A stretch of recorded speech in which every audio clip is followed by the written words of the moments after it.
नमस्कार। इंजीनियरिंग विषयों में रुचि बनाने और विषय समझ को मजबूत बनाने के लिए शुरू किए गए श्रीदेवी क्लासेज यूट्यूब चैनल पर एक बार फिर आपका स्वागत है। हमारी विशेष प्लेलिस्ट इलेक्ट्रिकल इंजीनियरिंग में एग्जाम सीरीज में हमारे सब्जेक्ट कंट्रोल सिस्टम में आज जानते हैं ऑर्डर ऑफ कंट्रोल सिस्टम और समझते हैं फर्स्ट ऑर्डर कंट्रोल सिस्टम और सेकंड ऑर्डर कंट्रोल सिस्टम क्या होते हैं और किस तरह से एक ट्रांसफर फंक्शन की कैरेक्टरिस्टिक इक्वेशन से जो कंट्रोल सिस्टम का ऑर्डर तय होता है वो उसके बिहेवियर को किस तरह से प्रभावित करता है। एक कंट्रोल सिस्टम का टाइम रेस्पॉन्स, फ्रीक्वेंसी रेस्पॉन्स और स्टेबिलिटी पैरामीटर किस तरह से ऑर्डर से रिलेटेड है, ये बात भी हम समझेंगे। शुरू करते हैं। किसी कंट्रोल सिस्टम में कंट्रोल्ड आउटपुट और रेफरेंस इनपुट के बीच का रिलेशन ट्रांसफर फंक्शन द्वारा तय होता है। एक ट्रांसफर फंक्शन से रिलेटेड सारी स्टडीज के लिए सिग्नल को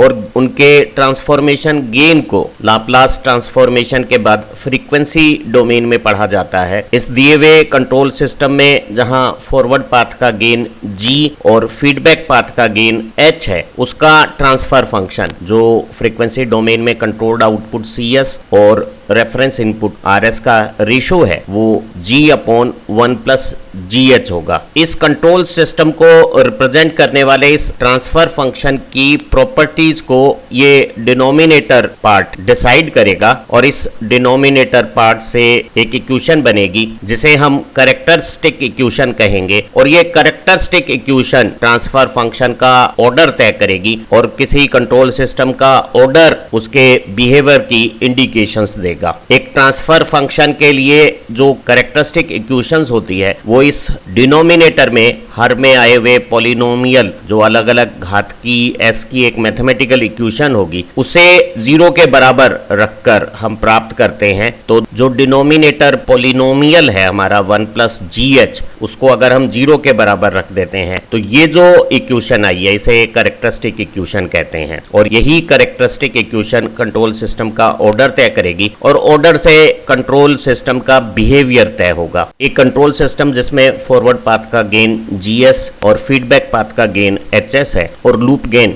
GSHS है, उसमें 1 जोड़ने के बाद जो रिलेशन आता है 1+GSHS, उसे 0 के बराबर रखने पर कैरेक्टरिस्टिक इक्वेशन आ गई है। और इस कैरेक्टरिस्टिक इक्वेशन में जो एक S का पॉलिनोमियल है उसमें जो S की सबसे बड़ी जो पावर आएगी, घात आएगी, वही हमारे कंट्रोल सिस्टम के ऑर्डर को तय करेगी। अगर S की अधिकतम घात 1 है तो ऐसा सिस्टम फर्स्ट ऑर्डर सिस्टम कहलाएगा। S की घात 2 होने पे सेकंड ऑर्डर, S की अधिकतम घात 3 होने पे ये थर्ड ऑर्डर सिस्टम्स कहलाएंगे। अगर हम किसी कंट्रोल सिस्टम को मैथमेटिकली डिफरेंशियल इक्वेशन से रिप्रेजेंट करते हैं तो उस मैथमेटिकल मॉडल में जो डिफरेंशियल का जो हमारा हाईएस्ट ऑर्डर है, अगर वो d/dt फर्स्ट ऑर्डर है तो हमारा सिस्टम फर्स्ट ऑर्डर सिस्टम कहलाएगा। अगर वो 2 बार डिफरेंशियल हो रहा है, d/dt² है, तो ऐसा सिस्टम सेकंड ऑर्डर या हायर डिफरेंशियल ऑर्डर्स पे हायर ऑर्डर्स के सिस्टम कहलाएंगे। तो एक डिनोमिनेटर पॉलिनोमियल की रिलेशन को 0 रखने पर कैरेक्टरिस्टिक इक्वेशन बनती है और कैरेक्टरिस्टिक इक्वेशन में जो S की अधिकतम घात है वो हमारे कंट्रोल सिस्टम के ऑर्डर को तय करती है। अगर कैरेक्टरिस्टिक इक्वेशन में S की अधिकतम घात केवल 1 है तो ऐसा सिस्टम फर्स्ट ऑर्डर और S की अधिकतम घात 2 है तो ऐसा सिस्टम सेकंड ऑर्डर सिस्टम कहलाएगा। एक standard first order control system के फॉरवर्ड पाथ गेन को 1/ST लिखा जाता है, जहां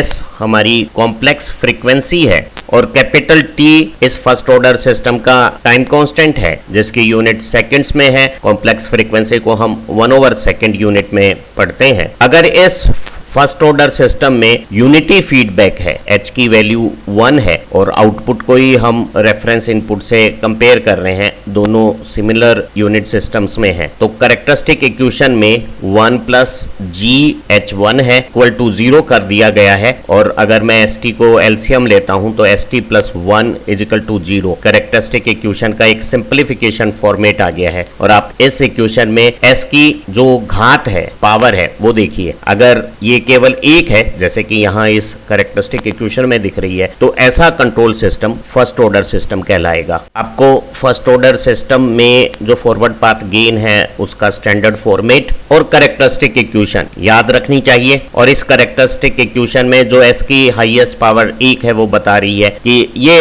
फर्स्ट ऑर्डर सिस्टम है। s की वो वैल्यूज जो डिनोमिनेटर पॉलिनोमियल ट्रांसफर फंक्शन का जो भी आता है उसे 0 कर दे, उस s वैल्यूज को हम पोल कहते हैं। और s की वैल्यू अगर -1/t हो तो आप देखेंगे कि जो डिनोमिनेटर पॉलिनोमियल है हमारा वो 0 हो जाएगा, और ऐसी कंडीशंस में ट्रांसफर फंक्शन की इनफाइनाइट वैल्यू इस कॉम्प्लेक्स फ्रीक्वेंसी को पोल फ्रीक्वेंसी कहती है। तो एक कॉम्प्लेक्स प्लेन में जिसमें रियल कंपोनेंट फ्रीक्वेंसी का सिग्मा और इमेजिनरी कंपोनेंट ओमेगा के वर्टिकल एक्सिस प्रेजेंटेशंस में अगर पोल रियल एक्सिस पे नेगेशन 1/t केवल 1 आता है तो ऐसे सिस्टम को जिसमें केवल एक पोल है फर्स्ट ऑर्डर सिस्टम कहेंगे। यहाँ t इस सिस्टम का टाइम पीरियड है और हमारी पोल फ्रीक्वेंसी टाइम पीरियड के इनवर्स के साथ नेगेशन वैल्यू रख रही है। किसी कंट्रोल सिस्टम का ऑर्डर, उसके टाइम रेस्पॉन्स,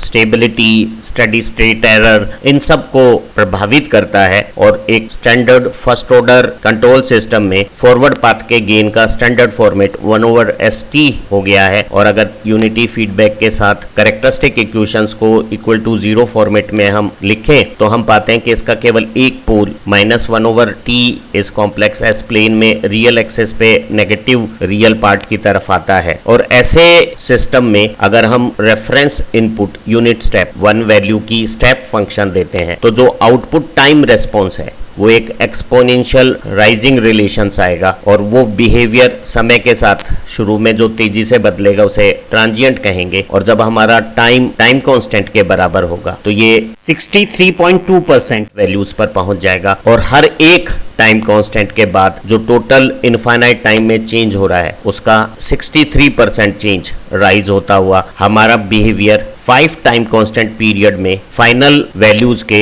आधा % 0.5% टॉलरेंस में आ जाएगा। और बाद की स्थितियों को हम स्टेडी स्टेट कंडीशंस कहेंगे, और ये जो शुरुआत में बदलाव है इसे ट्रांजिएंट बिहेवियर कहेंगे। यहाँ इस फिगर में एक standard second order control system को हमने शो किया हुआ है जिसके फॉरवर्ड पाथ गेन की वैल्यू हो गई है ω_n² divided by s² + 2 delta ω_n s को हमने कॉमन ले लिया है। यहाँ ω_n natural frequency of oscillations है रेडियन पर सेकेंड में, और ये जो डेल्टा है इसे हम डैम्पिंग फैक्टर कहते हैं, और s कॉम्प्लेक्स फ्रीक्वेंसी है। अगर इसे हम यूनिटी फीडबैक के साथ h की वैल्यू को 1 यूनिट ले लें, शो करें, तो अब 1 + GH जो हमारा डिनोमिनेटर पॉलिनोमियल है उसका रूप ये आ जाएगा 1 + GH 1 ही है तो 1 से मल्टीप्लिकेशन करने पर G ही GH हो गया है। और इसे जब इक्वल टू 0 कर दिया है तो ये हमारी कैरेक्टरिस्टिक इक्वेशन आ गई है। इस डिनोमिनेटर फंक्शन को एलसीएम लेने पे ये एक स्टैंडर्ड रूप आ गया है सेकेंड ऑर्डर सिस्टम की कैरेक्टरिस्टिक इक्वेशन का, और इसे हमें बहुत अच्छी तरह से याद कर लेना चाहिए। ये कॉम्प्लेक्स फ्रीक्वेंसी का स्क्वायर है, 2 times damping factor, natural frequency of oscillation, इस s वैल्यू का कोफिशिएंट हो गया है, और एक s रहित फ्री फ्रॉम s टर्म है ω_n² और इक्वल टू 0। ये हमारा सेकेंड ऑर्डर फंक्शन का स्टैंडर्ड फॉर्मेट हो गया है। और आप देखिए कि इस कैरेक्टरिस्टिक इक्वेशन में s की हाईएस्ट पावर 2 होना ये बता रहा है कि ये सेकेंड ऑर्डर सिस्टम है। हमें एक सेकेंड ऑर्डर कंट्रोल सिस्टम का forward path gain ω_n² divided by s common bracket में s + 2 डेल्टा ω_n याद रखना चाहिए, जहां ω_n natural frequency of oscillation है, डेल्टा डैम्पिंग फैक्टर है और s कॉम्प्लेक्स फ्रीक्वेंसी है। और जब हम यूनिटी फीडबैक के साथ कैरेक्टरिस्टिक इक्वेशन 1 + GH = 0 बनाते हैं तो उसका जो स्टैंडर्ड रूप आता है वो है s² + 2 delta ω_n s + ω_n²। और ये जो हाईएस्ट पावर 2 बता रही है कि ये सेकेंड ऑर्डर फंक्शन है। इस कैरेक्टरिस्टिक इक्वेशन के वो s मान जो हमारे ट्रांसफर फंक्शन को इनफाइनाइट पोजीशंस पर ले जाते हैं, उन s फ्रीक्वेंसीज को हम पोल फ्रीक्वेंसीज कहेंगे। और जितनी s की हाईएस्ट पावर होगी उतने पोल होंगे, तो एक सेकेंड ऑर्डर सिस्टम में 2 पोल फ्रीक्वेंसीज होंगी। ये पोल फ्रीक्वेंसीज रियल डिस्टिंक्ट अलग अलग, या रियल रिपीट होने वाली, कॉम्प्लेक्स कॉन्जुगेट, या केवल प्योर इमेजिनरी होगी, वो डिपेंड करेगा इस डैम्पिंग फैक्टर डेल्टा की वैल्यू पे। तो एक सेकेंड ऑर्डर सिस्टम के बहुत सारे रूप हो सकते हैं जो डैम्पिंग फैक्टर डेल्टा पर डिपेंड करेंगे। डेल्टा की वैल्यू 1 क्रिटिकल डैम्पिंग कहलाती है। डेल्टा अगर 1 से कम हो तो इसे अंडर डैम्पिंग कहते हैं, और अगर डेल्टा 1 से ज्यादा हो तो इसे ओवर डैम्प्ड कंट्रोल सिस्टम कहते हैं। और अगर किसी थ्योरेटिकल सिस्टम में डेल्टा की वैल्यू 0 हो, डैम्पिंग फैक्टर 0 हो, तो ऐसा कंट्रोल सिस्टम अनडैम्प्ड बिना डैम्पिंग का कंट्रोल सिस्टम कहलाएगा। सेकेंड ऑर्डर कंट्रोल सिस्टम की कैरेक्टरिस्टिक इक्वेशन के इस स्टैंडर्ड रूप को s square plus 2 delta omega N S plus omega N square equal to 0 को हमें याद रख लेना चाहिए, जहां s कॉम्प्लेक्स फ्रीक्वेंसी है रेडियन पर सेकेंड में, omega n natural frequency of oscillation है, डेल्टा डैम्पिंग फैक्टर है, और इस सेकेंड ऑर्डर कंट्रोल सिस्टम की 2s वैल्यूज ट्रांसफर फंक्शन को इनफाइनाइट वैल्यूज पर ले जाएंगे, उन्हें हम पोल फ्रीक्वेंसीज कहते हैं। और हमारी पोल फ्रीक्वेंसीज कैसी होंगी वो डिपेंड करेगा डैम्पिंग फैक्टर की वैल्यूज पर। अगर डैम्पिंग 0 है, हमारा सिस्टम अनडैम्प्ड है, तो इस कैरेक्टरिस्टिक इक्वेशन के जो दो रूट आएंगे, पोल फ्रीक्वेंसीज आएंगी, वो प्योर इमेजनरी होंगी, कॉन्जुगेट जे ओमेगा एन, इनका रियल पार्ट 0 है, और ऐसी जो फ्रीक्वेंसीज हैं उन्हें जब हम कॉम्प्लेक्स एस प्लेन पर रिप्रेजेंट करेंगे तो रियल कंपोनेंट ना पॉजिटिव साइड में ना नेगेटिव साइड में नहीं है, और सिर्फ इमेजनरी एक्सेस पे दो कॉन्जुगेट पेयर्स प्लस जे ओमेगा एन और माइनस जे ओमेगा एन प्राप्त होंगे, जहां ओमेगा एन को हम नेचुरल फ्रीक्वेंसी ऑफ ऑसिलेशन कहते हैं। और ऐसे अनडैम्प्ड सिस्टम का अगर यूनिट स्टेप इनपुट के साथ आउटपुट टाइम रेस्पॉन्स देखें, तो जब हम 1 यूनिट का इनपुट देंगे तो हमारा सिस्टम 0 से डबल, 1 से डबल 2 यूनिट तक राइज करेगा, और फिर वापस 0 और 2 के बीच में लगातार इनफाइनाइट टाइम तक ऐसे ही ऑसिलेशंस करता रहेगा। और अनडैम्प्ड सिस्टम एक ऑसिलेटरी अनस्टेबल बिहेवियर रखेगा, वो कभी भी किसी स्टडी वैल्यू पे सेट नहीं होगा। अगर डैम्पिंग की वैल्यू 0 के अलावा कुछ भी होती, जैसे 0.5 या ज्यादा, तो ये सिस्टम अंत में किसी फाइनल स्टडी वैल्यू पर जो यूनिट स्टेप इनपुट के लिए 1 है, स्टडी स्टेट एरर 0 है, वहां सेटल हो जाती। तो एक अनडैम्प्ड सिस्टम के लिए डैम्पिंग फैक्टर 0 है, इसके पोल फ्रीक्वेंसीज सिर्फ इमेजनरी कंपोनेंट रखेंगी, और ये जो फ्रीक्वेंसी है वो नेचुरल फ्रीक्वेंसी ऑफ ऑसिलेशंस कहलाएगी, और टाइम रेस्पॉन्स ऑसिलेटरी रहेगा। अगर इस कैरेक्टरिस्टिक इक्वेशन में डैम्पिंग फैक्टर की वैल्यू 1 है तो ये s प्लस ओमेगा एन का होल स्क्वायर हो जाएगा, और ऐसी कंडीशंस में जो दो रूट आएंगे वो रिपीटेड रियल रूट्स होंगे, और वो ओमेगा एन न्यूमेरिक वैल्यू के नेगेटिव क्वांटिटी के साथ दोनों एक जैसे एक ही जगह पे रिपीट होने वाले होंगे, और ऐसे सिस्टम को हम क्रिटिकल डैम्प्ड सिस्टम कहेंगे। तो एक क्रिटिकल डैम्प्ड सिस्टम में डेल्टा की वैल्यू 1 है, हमारा denominator polynomial s plus omega n का होल स्क्वायर हो जाएगा, और इसके दो real repeated root s equal to minus omega n पर आएंगे, जिन्हें हम कॉम्प्लेक्स s प्लेन में जो हमारी कॉम्प्लेक्स फ्रीक्वेंसी है, जिसका रियल पार्ट सिग्मा और इमेजनरी पार्ट ओमेगा है, उस पर अगर ड्रॉ करें तो दोनों रूट एक ही जगह नेचुरल फ्रीक्वेंसी के नेगेटिव वैल्यू पर रिपीट होंगे। और ऐसे सेकेंड ऑर्डर क्रिटिकल डैम्प्ड जिसका डैम्पिंग फैक्टर 1 है, उसका टाइम रेस्पॉन्स अगर हम एक 1 यूनिट का स्टेप फंक्शन इनपुट पर देते हैं रेफरेंस सिग्नल बनाकर, तो जो कंट्रोल्ड आउटपुट है वो क्रिटिकल डैम्प्ड बिना किसी ओवरशूटिंग के 1 से बिना ज्यादा हुए मिनिमम टाइम में फाइनल स्टडी वैल्यू 1 पे स्टडी स्टेट एरर के साथ सेटल हो जाएगा, जैसा कि यहाँ क्रिटिकल डैम्पिंग का हमने ये ग्राफ रिप्रेजेंट किया है। अगर डैम्पिंग 1 की बजाय 1 से कम हो तो ऐसे सिस्टम को हम अंडर डैम्प्ड सिस्टम कहते हैं, और अगर डैम्पिंग फैक्टर की वैल्यू 1 से ज्यादा हो तो ऐसे सिस्टम को हम ओवर डैम्प्ड सिस्टम कहते हैं। ट्रांसफर फंक्शन की critical equation 1 plus G H equal to 0 जो सेकेंड ऑर्डर का स्टैंडर्ड फॉर्मेट रखती है, square plus 2 delta omega N S plus omega N square equal to 0 में अगर डैम्पिंग फैक्टर डेल्टा की वैल्यू 1 से कम हो तो ऐसे सिस्टम को हम under damped second order control system कहेंगे, और इसके दो रूट्स होंगे, वो एस वैल्यू जो डिनोमिनेटर पॉलिनोमियल को 0 करके ट्रांसफर फंक्शन की न्यूमेरिक वैल्यू को इनफाइनाइट कर देंगे, उन्हें हम पोल फ्रीक्वेंसीज कहेंगे। और पोल फ्रीक्वेंसीज इस कैरेक्टरिस्टिक इक्वेशन के रूट में एक कॉम्प्लेक्स कॉन्जुगेट रूप होगा, जिसमें real part negation damping factor omega n दोनों रूट्स में सेम होगा। पोल फ्रीक्वेंसी का imaginary part omega D damped natural frequency of oscillation है, जो omega N square root 1 minus damping factor square है, जो एक रूट में प्लस वैल्यूज के साथ और दूसरे रूट में नेगेटिव वैल्यू के साथ एक कॉन्जुगेट पेयर बनाएगा, जिन्हें हम कॉम्प्लेक्स एस प्लेन में इस तरह से शो कर सकते हैं। इन दोनों का real part delta omega n का नेगेटिव वैल्यू कॉमन है और imaginary part damped natural frequency of oscillation, जो नेचुरल फ्रीक्वेंसी ऑफ ऑसिलेशन और डैम्पिंग फैक्टर के साथ ये रिलेशन रखती है, वो भी कॉमन है, लेकिन एक में ये प्लस जे साइन है और एक में ये माइनस जे साइन है। ऐसे कॉम्प्लेक्स क्वांटिटीज जिनके रियल और इमेजिनरी पार्ट इक्वल हो लेकिन इमेजिनरी पार्ट के साइन ऑपोजिट हो, उन्हें कॉन्जुगेट पेयर कहते हैं। और हमारे सारे पोल्स अगर कॉम्प्लेक्स होंगे तो हमेशा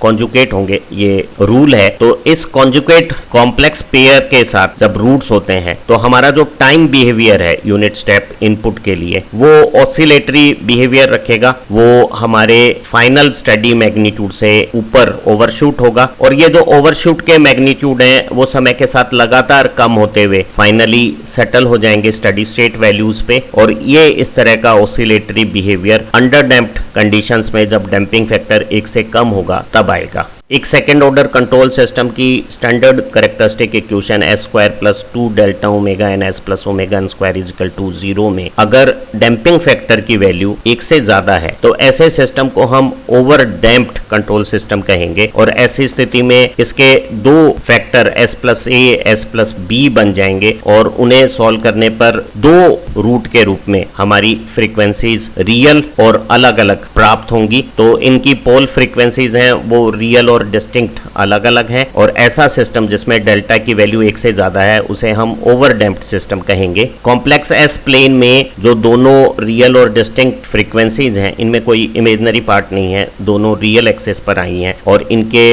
वैल्यूज में ये कंपोनेंट एक में ऐड होकर ज्यादा आया है और एक में कम आया है और ये बिहेवियर फर्स्ट ऑर्डर सिस्टम जैसा यूनिट स्टेप इनपुट के लिए बिहेवियर हो जाएगा। ये दो एक्सपोनेंशियल फंक्शन के कॉम्बिनेशन इफेक्ट से राइज होता हुआ फाइनली स्टेडी स्टेट वैल्यूज पर सेट हो जाएगा। फाइनल स्टेडी स्टेट वैल्यूज के साथ छोटे टॉलरेंस में आउटपुट रेस्पॉन्स को सेटल होने में सबसे कम टाइम क्रिटिकल डैम्पिंग के साथ लगेगा। दोनों अंडर डैम्पिंग जिसमें ऑसिलेटरी ओवरशूट बिहेवियर्स हैं और ओवर डैम्पिंग जिसमें ऑसिलेशन तो नहीं है पर रेस्पॉन्स स्लो है, उसमें फाइनल स्टेडी स्टेट वैल्यूज पर सेटल होने में समय ज्यादा लगेगा। तो अक्सर हम अपने कंट्रोल सिस्टम्स को क्रिटिकल डैम्पिंग के पास एडजस्ट करना पसंद करते हैं और एक प्रैक्टिकल डिजाइन में डैम्पिंग को थोड़ा सा 1 से कम अंडर डैम्पिंग की तरफ रखते हैं, क्योंकि कुछ अननोन हिडन कारणों से टाइम के दूसरे रेस्पॉन्सेज से जब मैकेनिकल पार्ट वियर डाउन होते हैं तो हल्की damping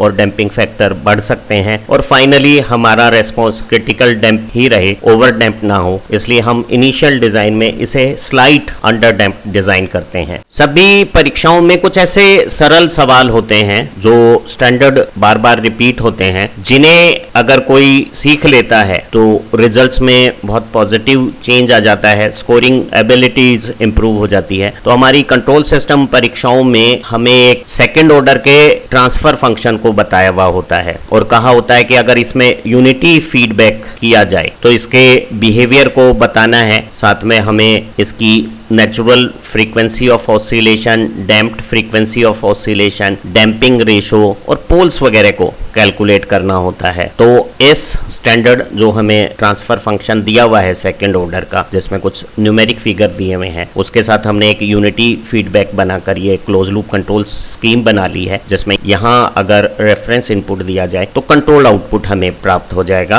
close loop control system के लिए जो कैरेक्टरिस्टिक इक्वेशन है वो 1 + GSHS = 0 फॉर्मेट में होगी। G की वैल्यू हमने रख दी 500 डिवाइडेड बाई S कॉमन है, S + 15। फीडबैक हमारा यूनिटी है, H1 है, 1 + GSHS = 0। ये जो कैरेक्टरिस्टिक इक्वेशन आई, इसमें डिनोमिनेटर फंक्शन को एलसीएम लेकर जब हमने सॉल्व किया तो ये स्टैंडर्ड रूप आ गया है। S² + 2 डेल्टा ओमेगा एन की जगह 15 आ गया है और ओमेगा एन स्क्वायर की जगह 500 आ गया है और ये S² + 15 S + 500 = 0 में S की 2 घात बता रही है कि ये सेकंड ऑर्डर कंट्रोल सिस्टम है। हमें जो फॉरवर्ड पाथ गेन दिया हुआ था जिसमें हमने यूनिटी फीडबैक लगाकर 1 + GS HS = 0 करके कैरेक्टरिस्टिक इक्वेशन निकाली थी, उसे एक स्टैंडर्ड सेकंड ऑर्डर की कैरेक्टरिस्टिक इक्वेशन से अगर हम कंपेयर करें तो S² ये फिगर कॉमन है, ये 15 डेल्टा ओमेगा एन आ गया है और ओमेगा एन स्क्वायर 500 से हम omega n natural frequency of oscillation 500 के स्क्वायर रूटिंग से 22.36 रेडियन पर सेकंड प्राप्त कर सकते हैं। यहाँ 15 डेल्टा ओमेगा एन के बराबर है, ओमेगा एन की वैल्यू हम कैलकुलेट कर चुके हैं और ये 15 के बराबर अगर हम रखें तो डेल्टा की वैल्यू 0.335 बता रही है कि ये जो दिया गया सिस्टम है वो एक अंडर डैम्प्ड सिस्टम है जिसका बिहेवियर ऑसिलेटरी डैम्प्ड बिहेवियर रहेगा। हम डैम्प्ड फ्रीक्वेंसी ऑफ ऑसिलेशन निकाल सकते हैं जो ओमेगा एन 1 - डेल्टा स्क्वायर होगा। नेचुरल फ्रीक्वेंसी ऑफ ऑसिलेशन और डैम्पिंग फैक्टर की वैल्यूज इस रिलेशन में रखने के बाद कैलकुलेशन करने पर डैम्प्ड फ्रीक्वेंसी नेचुरल फ्रीक्वेंसी से कुछ कम 21 रेडियन पर सेकंड प्राप्त हो गई है। हम इन्हीं पैरामीटर से omega n, damping factor, damped net frequency से ट्रांजिएंट टाइम रेस्पॉन्स के बहुत सारे पैरामीटर कैलकुलेट कर सकते हैं। एक ट्रांसफर फंक्शन को एक स्टैंडर्ड रूप में हम इस तरह से लिख सकते हैं, कंट्रोल आउटपुट और रेफरेंस इनपुट के रेशियो के रूप में हमने टोटल कंट्रोल सिस्टम के ट्रांसफर फंक्शन को एक पॉलिनोमियल न्यूमरेटर में और डिनोमिनेटर के रेशियो के रूप में रख लिया है। यहाँ डिनोमिनेटर पॉलिनोमियल में जो s की सबसे बड़ी घात है, डिग्री है, उससे हम कंट्रोल सिस्टम का ऑर्डर निकाल लेते हैं और ये हमारा m ऑर्डर का कंट्रोल सिस्टम हो गया है। आमतौर पे हमारे जो कंट्रोल सिस्टम होते हैं उनमें हाईएस्ट पावर 1 या 2 होती है और फर्स्ट ऑर्डर या सेकंड ऑर्डर के जो कंट्रोल सिस्टम है वो प्रैक्टिस में ज़्यादा इस्तेमाल होते हैं। अगर किसी कंट्रोल सिस्टम का ऑर्डर या डिनोमिनेटर पॉलिनोमियल में s की घात 2 से अधिक आती है तो हम इस तरह के कॉम्प्लेक्स सिस्टम्स को एक अप्रोक्सीमेट फर्स्ट या सेकंड ऑर्डर सिस्टम जैसा मान लेते हैं ताकि हमें सिस्टम के बिहेवियर का एक अंदाज, इंट्यूशन उस फर्स्ट और सेकंड ऑर्डर की स्टडीज से जो हमने सीखी है उससे प्राप्त हो जाए। इसलिए ये जरूरी है